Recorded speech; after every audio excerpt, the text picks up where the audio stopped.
أعوذ بالله من الشيطان الرجيم بسم الله الرحمن الرحيم والصلاة والسلام على رسول الله وعلى آله وصحبه أجمعين رب اشرح لي صدري ويسر لي أمري واحلل عقدة من لساني يفقه قولي.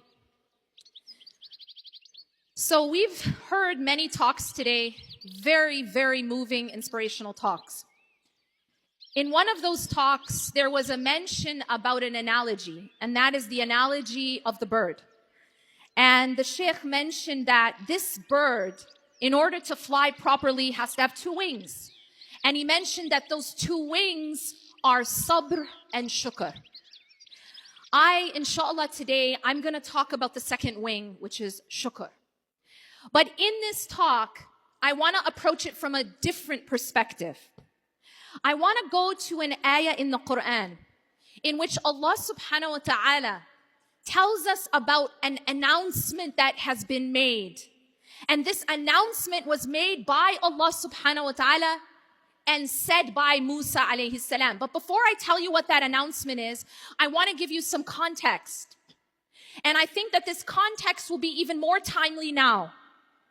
Musa alayhi salam is speaking to a people whose children have been massacred. He is speaking to a people who are dealing with a pharaoh who has made it a policy to murder baby boys. And he is speaking to that group of people, Bani Israel, when he makes this proclamation.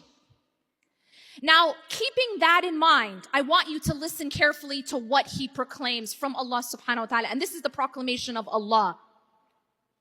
And I want you to remember who is being spoken to. These are people who are being traumatized. These are people who are being slaughtered. These are people who are in it. These are not people who are having an easy life. These are people who've been enslaved and their children murdered. And I think we can understand a little bit about what that might look like because of what we're dealing with now and what we're witnessing now in Gaza. And what does he say in this proclamation? وَإِذْ تَأَذَّنَ رَبُّكُمْ لَإِن شَكَرْتُمْ لَأَزِيدَنَّكُمْ. Now this is very interesting because this proclamation is وَإِذْ تَأَذَّنَ رَبُّكُمْ, the first part. And if your Lord proclaims, so Allah is proclaiming. And understand that there is a lot of grammar here which puts emphasis upon emphasis about what is being told, what is being said. I can say something to you, but that's different than me proclaiming something. Now, what is the proclamation? وَإِذْ تَأَذَّنَ رَبُّكُمْ لَإِن شَكَرْتُمْ لَأَزِيدَنَّكُمْ. That's the proclamation. That if you are grateful, and this is a conditional statement, right? There's an if statement here. If then, if you are grateful, and now there is another emphasis with the lam, la azidannakum. If you are grateful, then surely, for sure, I will increase you. And that is the statement. Allah subhanahu wa ta'ala, remember who is he speaking to? Now you would think that if you're speaking to a people who are being slaughtered, who are being oppressed, who are being enslaved, that your message would be a message of patience. You would think that you would be reminding these people to have sabr, right? That you would be reminding them to persevere. And yet, the proclamation is about gratitude. It isn't even about sabr. And now this is very profound, and I'll get to why.